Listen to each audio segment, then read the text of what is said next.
ಅನಧಿಕೃತವಾಗಿ ಯಾವುದೇ ಲೈಸೆನ್ಸ್ ಇಲ್ಲದೇ ಕಟ್ಟಡ ಕಟ್ತಾ ಇರುವಂಥದ್ದು ನನ್ನ ಗಮನಕ್ಕೆ ಬಂದಿದೆ.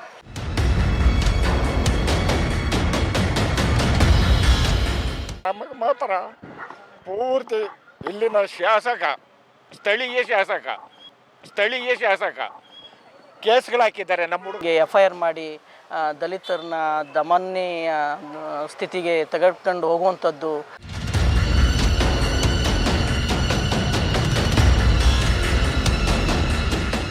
ನಾನು ಹೇಳೋದಕ್ಕೆ ಬಾಯಿ ಬರ್ತಾ ಇಲ್ಲ. ಏನು ಮಾಡೋದು, ನಾವು ಅನುಭವಿಸ್ಬಿಟ್ಟಿದ್ದೀವಿ. ಅವರು ಕೊಟ್ಟಿರೋ ಕೋಟಲೆಗಳು ಕಷ್ಟಗಳೆಲ್ಲ ನಾವು ಅನುಭವಿಸ್ಬಿಟ್ಟಿದ್ದೀವಿ. 1925ರಲ್ಲಿ ಗ್ರಾಂಟ್ ಆದಂಥ ಜಾಗ ಇದು. ಇವರ ಮುಗ್ಧತೆಯನ್ನು ಅವರು ದುರುಪಯೋಗ ಪಡಿಸ್ಕೊಂಡು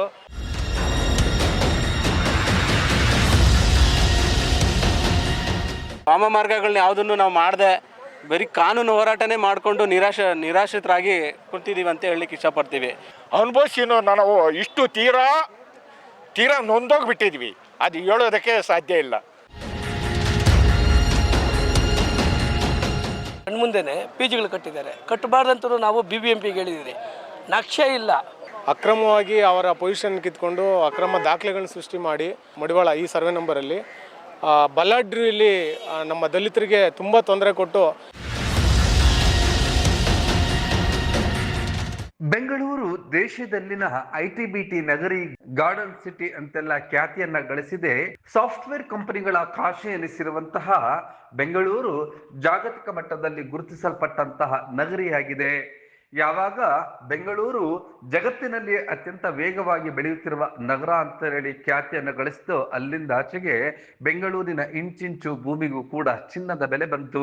ಇನ್ನು ಶತಮಾನಗಳಿಂದ ತುಳಿತಕ್ಕೆ ಒಳಗಾದಂತವರನ್ನ ಮೇಲೆತ್ತುವ ಸಲುವಾಗಿಯೇ ಸರ್ಕಾರಗಳು ವಿವಿಧ ರೀತಿಯಾದಂತಹ ಸೌಲಭ್ಯಗಳನ್ನ ಪರಿಶಿಷ್ಟ ಜಾತಿ ಮತ್ತು ಪರಿಶಿಷ್ಟ ವರ್ಗಗಳಿಗೆ ಹಲವು ಸೌಲಭ್ಯಗಳನ್ನ ನೀಡಿದೆ.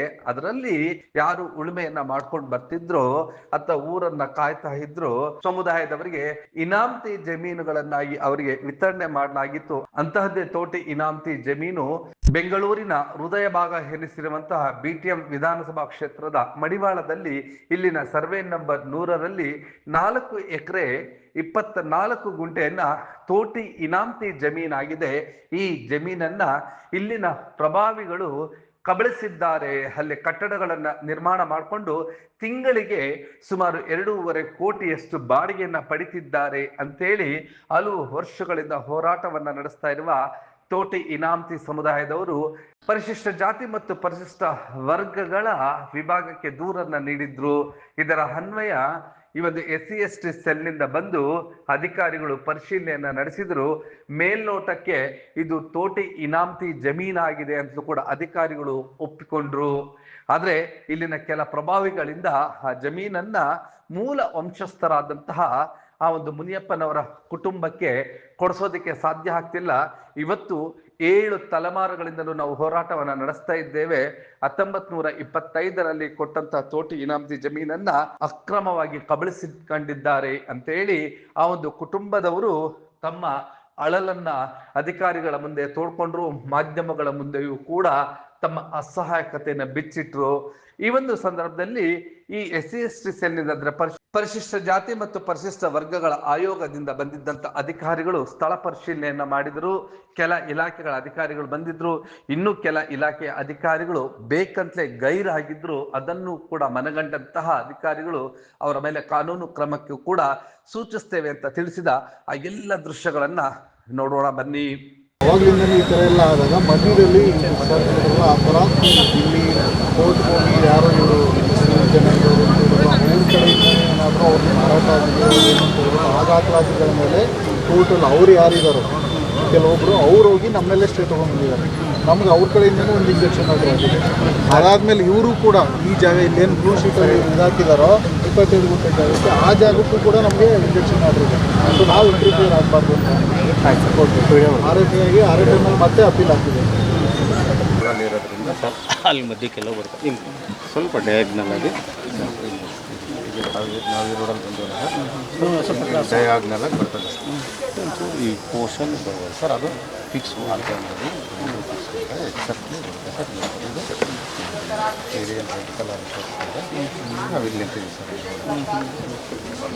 ಇದನ್ನು ಕೇಳಿದ್ದಕ್ಕೆ ನಮ್ಮ ಮೇಲೆ FIR ಮಾಡಿ ಎಲ್ಲ ಇದೆ ಎಲ್ಲ ಗ್ರಾಂಟ್ ಆಯ್ತು. ಅವ್ರ ಮನೆಗಳು ಇಲ್ಲಿದ್ದಾವೆ ಅಂದರೆ ಮೂಲ ಇವರೇ ಅನ್ನೋದಕ್ಕೆ ಅವ್ರದ್ದು ಒಂದು ಸ್ಟ್ರಾಂಗ್ ಎವಿಡೆನ್ಸ್.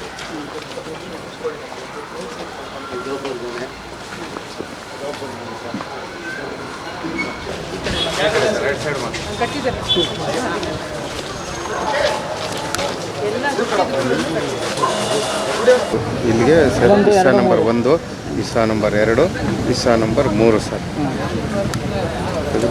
ದಿಶಾಂಕ್ ಓಪನ್ ಮಾಡಿ.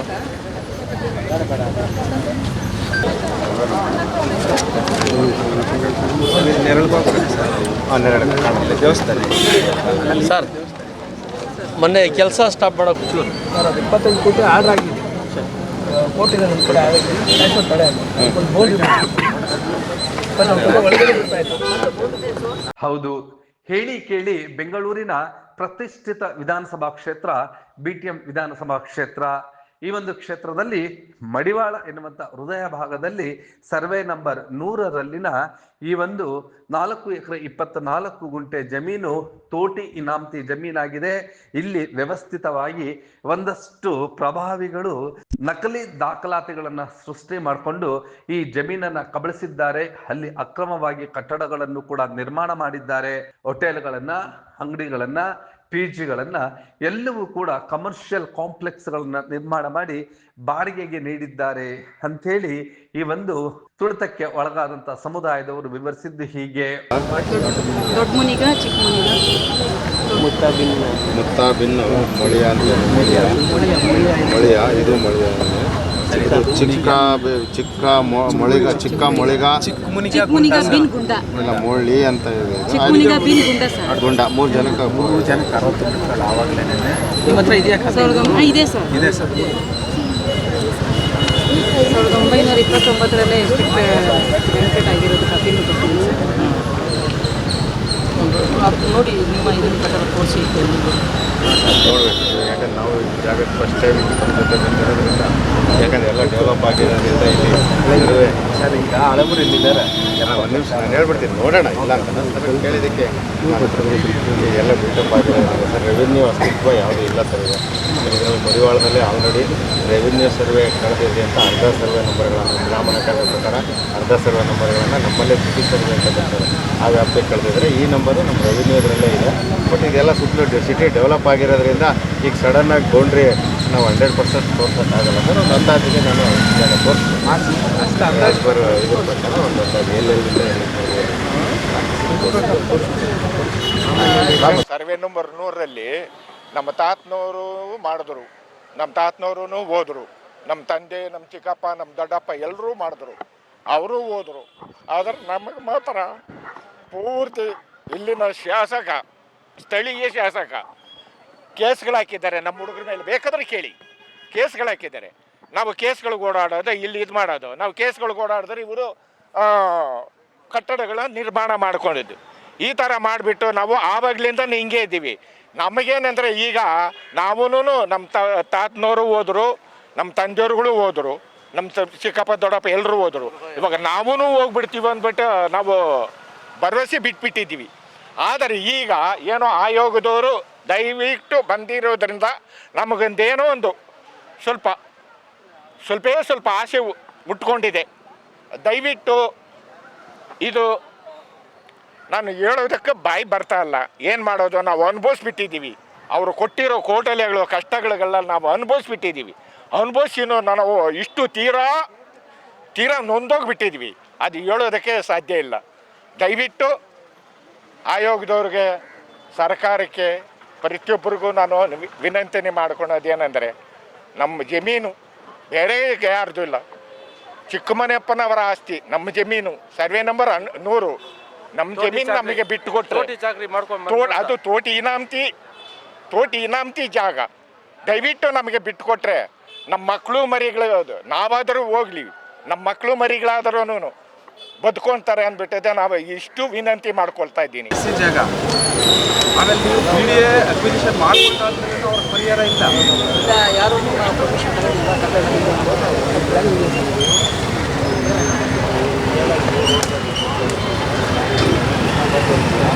ಅವಾಗ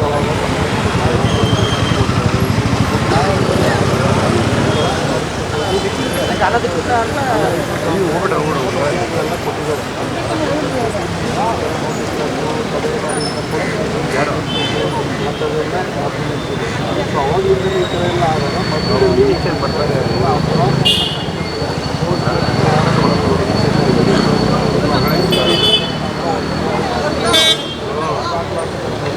ಕೋರ್ಟಲ್ಲಿ ಅವ್ರು ಯಾರಿದ್ದಾರೆ ಅವ್ರು ಹೋಗಿ ನಮ್ಮೆಲ್ಲ ಸ್ಟೇಟ್ ತಗೊಂಡಿದ್ದಾರೆ.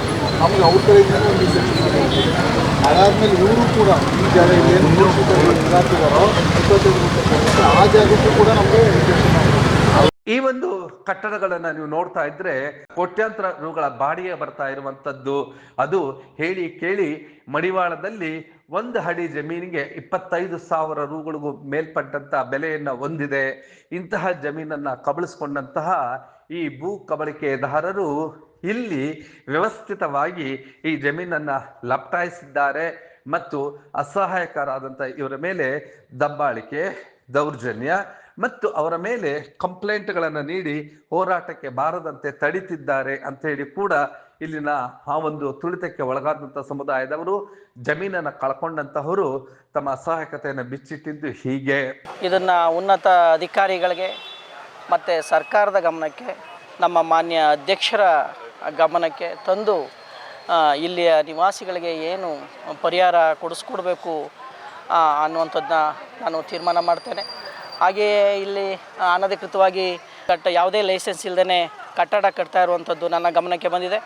ಅದನ್ನು ಕೇಳಲಿಕ್ಕೆ ಹೋದಂಥ ಸ್ಥಳೀಯರ ಮೇಲೆ ಇಲ್ಲಿಯ ಪೊಲೀಸ್ ಇಲಾಖೆಯ ಸಹಕಾರದೊಂದಿಗೆ FIR ಮಾಡುವಂಥ ಒಂದು ದೌರ್ಜನ್ಯ ಕೂಡ ಇಲ್ಲಿ ನಡೀತಾ ಇರುವಂಥದ್ದನ್ನು ಸ್ಥಳೀಯ ಜನರು ನನಗೆ ಹೇಳಿದ್ದಾರೆ.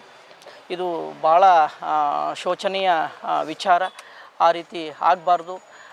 ನಮ್ಮ ಭೂಮಿ ನಮ್ಮ ಹಕ್ಕು ಅನ್ನುವಂಥ ವಿಚಾರದಲ್ಲಿ ಇವ್ರಿಗೂ ಕೂಡ ಅಂತ ಹಕ್ಕಿದೆ. ಕಾನೂನುಬದ್ಧವಾಗಿ ನಾವೆಲ್ಲ ಕಾನೂನಿನ ಅಡಿಯಲ್ಲಿ ನಡಿಬೇಕಾಗ್ತದೆ. ಹಿಂಗೆ FIR ಮಾಡಿ ದಲಿತರನ್ನ ದಮನೀಯ ಸ್ಥಿತಿಗೆ ತೆಗೆದುಕೊಂಡು ಹೋಗುವಂಥದ್ದು ಸುತರಾಮ್ ಒಪ್ಪುವಂಥ ವಿಚಾರ ಅಲ್ಲ. ಖಂಡಿತವಾಗೂ ನಾನು ಸರ್ಕಾರದ ಉನ್ನತ ಮಟ್ಟಕ್ಕೆ ತೆಗೆದುಕೊಂಡು ಹೋಗಿ ಇವರಿಗೆ ನ್ಯಾಯ ದೊರಕಿಸ್ಕೊಡುವಂಥ ಕೆಲಸವನ್ನು ಮಾಡ್ತೇನೆ. ಸರ್ವೆ ನಂಬರ್ 100 ಮಡಿವಾಳ ಗ್ರಾಮಕ್ಕೆ ಸಂಬಂಧಪಟ್ಟಂಗೆ ಇದು ಮೂಲ ತೋಟಿ ನೌಕರಿನ ರೀಗ್ರಾಂಟ್ ಆಗಿದ್ದು 1925ರಲ್ಲಿ ಗ್ರಾಂಟ್ ಆದಂಥ ಜಾಗ ಇದು. ಆವಾಗಿನ ಕಾಲದಲ್ಲೇ ಅವಿದ್ಯಾವಂತರಾದಂಥ ದಲಿತರು ಇದನ್ನು ಎಚ್ಚೆತ್ಕೊಂಡಿಲ್ಲ ಮತ್ತು ಇವರು ಹಕ್ಕನ್ನು ಇವರು ಪಡ್ಕೊಂಡಿಲ್ಲ. ಸೊ ಇದನ್ನು ಮೇಲ್ಜಾತಿಯವರು ದುರುಪಯೋಗ ಪಡಿಸ್ಕೊಂಡು ಇವರ ಮುಗ್ಧತೆಯನ್ನು ಅವರು ದುರುಪಯೋಗ ಪಡಿಸ್ಕೊಂಡು ಏನಿವತ್ತು ಐಷಾರಾಮಿಯಾಗಿ ಬಂಗ್ಲೆಗಳು ಕಟ್ಟಿದ್ದಾರೆ ಮತ್ತು PGಗಳು ಕಟ್ಟಿದ್ದಾರೆ, ಅದರಿಂದ ಬಾಡಿಗೆ ತಗೊಳ್ತಾ ಇದ್ದಾರೆ. ಅದೆಲ್ಲ ದಲಿತರ ದುಡ್ಡು. ಇವತ್ತಿನ ದಿವಸ ನಾನು ನಮ್ಮ SC/ST ಆಯೋಗದ ಕಾರ್ಯದರ್ಶಿಗಳು ಮತ್ತು ಅಧ್ಯಕ್ಷರು ಆ ಸಿಬ್ಬಂದಿನ ನಾನು ಶ್ಲಾಘನೀಯವಾಗಿ ಅಭಿನಂದಿಸೋಕ್ಕೆ ಇಷ್ಟಪಡ್ತಾಯಿದ್ದೀನಿ. ಯಾಕಂದರೆ ಇವತ್ತು ಇಂಥ ಮಹಾನಗರದಲ್ಲಿ ಏನು ದಲಿತರಿಗೆ ಅನ್ಯಾಯ ಆಗಿದೆ, ಆ ದಲಿತರಿಗೆ ಅನ್ಯಾಯ ಆಗಿರೋದನ್ನು ಇಡೀ ರಾಜ್ಯ ನೋಡೋ ರೀತಿಯಲ್ಲಿ ಇವತ್ತಿನ ದಿವಸ ಸ್ಥಳ ತನಿಖೆಗೆ ಬಂದು ಪೂರ್ತಿ ನಮ್ಮ ಏನು 4 ಎಕರೆ 22 ಗುಂಟೆಯಲ್ಲಿ ಏನೇನಾಗಿದೆ ಮತ್ತು ಯಾರು ಇಲ್ಲಿ ಸ್ಥಳೀಯರು ಮನೆ ಕಟ್ಕೊಂಡಿದ್ದಾರೆ ಮತ್ತು ದೇವಸ್ಥಾನ ಇದೆ ಮತ್ತು ಇವರಿಗೆಲ್ಲ ಅನ್ಯಾಯ ಆಗಿದೆ, ಇದನ್ನೆಲ್ಲನೂ ಕೂಲಂಕುಷವಾಗಿ ಪರಿಶೀಲನೆ ಮಾಡಿದ್ದಾರೆ. ಆ ಚಿಕ್ಕಮುನಿಯಪ್ಪ ಫ್ಯಾಮಿಲಿಯಲ್ಲಿ ನಮ್ಮದು 7th ಜನರೇಷನ್ನು, ಸುಮಾರು 100-150 ಕುಟುಂಬಗಳ ಮೇಲೆ ನಾವಿದ್ದೀವಿ ಇಲ್ಲಿ. ಬಟ್ ಇಷ್ಟು ದೊಡ್ಡ ಸಿಟಿನಲ್ಲಿ ಆ ಕಾಲದಿಂದಲೂ ನಮ್ಮ ತಾತ ಮುತ್ತಾತಂದ್ರ ಕಾಲದಿಂದನೂ ಎಂಥ ಕಾನೂನು ಹೋರಾಟಗಳೇ ಮಾಡ್ಕೊಂಡು ಬಂದಿದ್ದೀವಿ ಹೊರತು ಯಾವುದೇ ಕಾರಣಕ್ಕೂ ನಾವು ದುಂಡಾವರ್ತಿಯಾಗಿ ಅನಾವರ್ತಿಕ ಬೇರೆ ವಾಮಮಾರ್ಗಗಳನ್ನ ಯಾವುದನ್ನು ನಾವು ಮಾಡದೆ ಬರೀ ಕಾನೂನು ಹೋರಾಟನೇ ಮಾಡಿಕೊಂಡು ನಿರಾಶ್ರಿತರಾಗಿ ಕುಂತಿದ್ದೀವಿ ಅಂತ ಹೇಳಲಿಕ್ಕೆ ಇಷ್ಟಪಡ್ತೀವಿ. ಬಟ್ ಇಲ್ಲಿವರೆಗೂ ಈಗಲವರು ಈ ಜನ್ರೇಷನ್ಗೆ ನಮ್ಮ 7th ಜನರೇಷನ್ನು ಈಗ ನಮ್ಮನ್ನು ಟಾರ್ಗೆಟ್ಗಳು ಮಾಡಿ ಬೇರೆ ಒಂದಲ್ಲ ಒಂದು ಕಾರಣಕ್ಕೆ ಕೋರ್ಟು ಕಾನೂನು ಮೆಟ್ಲುಗಳು ಹತ್ತಿದ್ದೀವಿ ಅಂತ ಅಂದ್ಬಿಟ್ಟು ನಮ್ಮಗಳ ಮೇಲೆ ಕೇಸ್ಗಳು ಮಾಡುವಂಥದ್ದು, ರೋಡಲ್ಲಿ ಅವರು ಪುಡಾರಿಗಳು, ರೌಡಿಗಳು, ಬೇರೆ ಚೇಲಗಳು, ಏನೋ ರಾಜಕೀಯ ಪ್ರಭಾವಗಳು, ನಾವು ಹೆಸರು ಹೇಳೋಕ್ಕೆ ಇಷ್ಟಪಡಲ್ಲ. ಬಟ್ ಇಲ್ಲಿನ ಸ್ಥಳೀಯ ರಾಜಕಾರಣಿಗಳಂತೂ ನಮ್ಮ ಸ್ಟೇಷನ್ ಅಂತೂ ನಮ್ಮನಿಗೆ ಒಂದು ಚೂರು ಗೌರವ ಕೊಡೋದಿಲ್ಲ. ನಮ್ಮನ್ನು ತುಂಬ ಹೀನಾಯವಾಗಿ ನಡೆಸ್ಕೊಳ್ತಾ ಇರೋದು ನಾವು ಹೇಳಲಿಕ್ಕೆ ಆಗಲ್ಲ, ಅಷ್ಟು ನೋವಾಗುತ್ತೆ.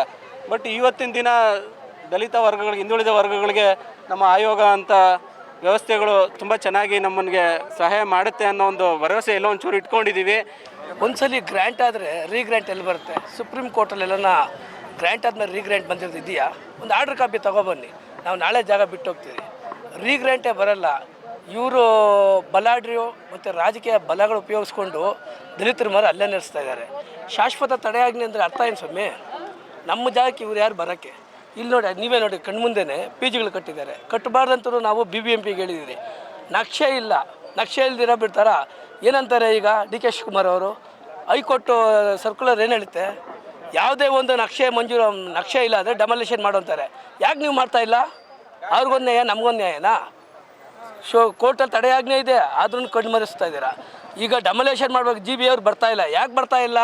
ಅವ್ರು ರಾಜಕೀಯ ಬಲ, ಅದಕ್ಕೆ GB ಅವ್ರು ಬರ್ತಾ ಇಲ್ಲ. ನೀವು ಬೇರೆ ಕಡೆ BBMP ಬೇರೆ ಎಲ್ಲ ಕಟ್ಟಡ ಕಟ್ಟಿದ್ರೆ ಇಮಿಡಿಯೇಟ್ ಡೆಮಾಲಿಷನ್ ಮಾಡ್ತೀರಾ. ನೀವು ಇಷ್ಟಿರಕ್ಕೆ ಯಾಕೆ ಕಣ್ಮುಚ್ಕೊಂಡಿದ್ದೀರಲ್ರಿ? ಕಾನೂನು ಕಣ್ಣಿಗೆ ಕಣ್ಮಡಿಸ್ತಾ ಇದ್ದೀರಾ, ಮಣ್ಣಾಗ್ತಾ ಇದ್ದೀರಾ. ಇದ್ರ ಮೇಲೆ ಅಧಿಕಾರಿಗಳು ಯಾರೇ ಆಗಲಿ ಸೂಕ್ತ ಕ್ರಮ ತಗೋಬೇಕು. ಇಲ್ಲ ಅಂದರೆ ಹೇಳ್ತೀನಿ ನೋಡಿ, CM ಮನೆಗೆ ನಾವು ಮುತ್ತಿಗೆ ಹಾಕ್ತೀರಿ. SC STಗಳು ಏನಂತ ತೋರಿಸ್ತೀರಿ. ಅಕ್ರಮವಾಗಿ ಅವರ ಪೊಸಿಷನ್ ಕಿತ್ಕೊಂಡು ಅಕ್ರಮ ದಾಖಲೆಗಳನ್ನ ಸೃಷ್ಟಿ ಮಾಡಿ ಸರ್ವೆ ನಂಬರ್ 100 ಮಡಿವಾಳ ಈ ಸರ್ವೆ ನಂಬರಲ್ಲಿ ಬಲಾಢ್ಯರು ಇಲ್ಲಿ ನಮ್ಮ ದಲಿತರಿಗೆ ತುಂಬ ತೊಂದರೆ ಕೊಟ್ಟು ಅವ್ರ ಮೇಲೆ ಸುಳ್ಳು ಕೇಸ್ಗಳು ಹಾಕಿ ಅವ್ರನ್ನ ಜೈಲಿಗಟ್ಟೋದು, ಇಲ್ಲಿ ಬಂದು ಹರಾಸ್ಮೆಂಟ್ ಮಾಡೋದು, ರೌಡಿಗಳನ್ನ ಕಳಿಸೋದು, ಎಲ್ಲ ರೀತಿಯಾದಂಥ ಅಕ್ರಮ ಚಟುವಟಿಕೆಗಳನ್ನ ಮಾಡಿ ಅವರ ಜಮೀನನ್ನ ಕಿತ್ಕೊಂಡಿದ್ದಾರೆ. ನಾಡಿನ ಎಲ್ಲ ದಲಿತ ಬಾಂಧವರಲ್ಲಿ ಮತ್ತು ದಲಿತ ಮುಖಂಡರುಗಳು ನಾನು ವಿನಂತಿಸ್ಕೊಳ್ಳೋದೇನೆಂದರೆ, ಈ ರೀತಿಯಾದ ಅಕ್ರಮ ಕೇವಲ ಇಲ್ಲಿ ಮಡಿವಾಳದಲ್ಲಿ ಮಾತ್ರ ನಡೀತಲ್ಲ, ಈ ರಾಜ್ಯದ ಎಲ್ಲ ಕಡೆನೂ ನಡೀತಾ ಇದೆ. ನೋಡಿ, ಇದು ಕಮರ್ಷಿಯಲ್ ಪ್ಲೇಸ್ ಆಗಿರೋದ್ರಿಂದ ಕಮರ್ಷಿಯಲ್ಗೆ ಯಾವ ಜಾಗ ಬರುತ್ತೋ ಆ ಜಾಗನ ಅತಿಕ್ರಮವಾಗಿ ಯಾವುದೇ ಅನುಮತಿಗಳಿಲ್ದಿರ, ಯಾವುದೇ ಪರ್ಮಿಷನ್ಗಳಿಲ್ದಿರ ರಾಜಾರೋಷವಾಗಿ ಕಟ್ಟಡಗಳನ್ನ ಕಟ್ಟಿ ಬಾಡಿಗೆ ಕೊಟ್ಟು ಲಕ್ಷಾಂತರ ರೂಪಾಯಿ ಬಾಡಿಗೆಯನ್ನು ದುಡಿತಾ ಇದ್ದಾರೆ. ನಾನು ಈ ಕ್ಷೇತ್ರದ ಮಾನ್ಯ ಶಾಸಕರಾದಂಥ ರಾಮಲಿಂಗಾರೆಡ್ಡಿ ಸಾಹೇಬರಲ್ಲಿ ವಿನಂತಿಸ್ಕೊಳ್ಳೋದೇನೆಂದರೆ, ನಿಮಗೆ ದಲಿತ ಬಂಧುಗಳು ಅತಿ ಯಥೇಚ್ಛವಾಗಿ ವೋಟ್ ಹಾಕಿ ನಿಮ್ಮನ್ನು ನಿರಂತರವಾಗಿ ಗೆಲ್ಸ್ಕೊಂಡು ಬರ್ತಿದ್ದಾರೆ. ಈಗ ಹಲವು ಹೋರಾಟಗಳ ನಂತರ ಈಗ ಪರಿಶಿಷ್ಟ ಜಾತಿ ಮತ್ತು ಪರಿಶಿಷ್ಟ ವರ್ಗಗಳ ಆಯೋಗದವರು ಬಂದು ಸ್ಥಳ ಪರಿಶೀಲನೆ ಮಾಡಿದ್ದಾರೆ. ಒಂದಷ್ಟು ದಾಖಲಾತಿಗಳನ್ನ ಪರಿಶೀಲಿಸಿದ್ದಾರೆ. ಮೇಲ್ನೋಟಕ್ಕೆ ಇದು ಹೌದು ತೋಟಿ ಇನಾಮತಿ ಅಂತಲೂ ಕೂಡ ಕಂಡು ಬರ್ತಿದೆ ಅಂತ ಹೇಳಿ ತಿಳಿಸಿದ್ದಾರೆ. ಈಗ ಮುಂದಿನ ಕಾನೂನು ಯಾವ ರೀತಿಯಾದಂತಹ ಕ್ರಮವನ್ನ ವಹಿಸುತ್ತೆ, ಈ ತುಳಿತಕ್ಕೆ ಒಳಗಾಗಿದ್ದಂತಹವರಿಗೆ ಜಮೀನು ದೊರಕುತ್ತಾ ಇಲ್ಲವೇ ಇದಕ್ಕೂ ಮತ್ತಷ್ಟು ಹೋರಾಟಗಳನ್ನು ಮಾಡಬೇಕಾ, ಇವರಿಗೆ ನ್ಯಾಯವನ್ನ ಕೊಡಿಸೋದಕ್ಕೆ ಆಯೋಗ ಮತ್ತು ಈ ವರ್ಗಗಳು ಮತ್ತು ಸದಾ ಪರಿಶಿಷ್ಟ ಜಾತಿ ಮತ್ತು ಪರಿಶಿಷ್ಟ ವರ್ಗಗಳ ಅಭಿವೃದ್ಧಿ ಅಂತ ಬಾಯಿ ಬಡ್ಕೊಳ್ಳುವಂತ ಸರ್ಕಾರ ಇವರ ನೆರವಿಗೆ ಬರುತ್ತಾ ಅನ್ನೋದು ಕಾಲವೇ ನಿರ್ಧರಿಸಲಿದೆ. ನೀವು ಈ ಕೂಡ ಎಲ್ಲ ನಮ್ಮ ಚಾನಲ್ಗೆ ಸಬ್ಸ್ಕ್ರೈಬ್ ಆಗಿಲ್ಲ ಅಂದರೆ ಸಬ್ಸ್ಕ್ರೈಬ್ ಬಟನನ್ನು ಕ್ಲಿಕ್ ಮಾಡಿ, ಪಕ್ಕದಲ್ಲಿರೋ ಬೆಲ್ ಐಕನನ್ನು ಕ್ಲಿಕ್ ಮಾಡಿ. ನಾವು ಅಪ್ಲೋಡ್ ಮಾಡುವಂತಹ ವೀಡಿಯೋಸ್ ನಿಮಗೆ ನೋಟಿಫಿಕೇಶನ್ ಬರುತ್ತೆ.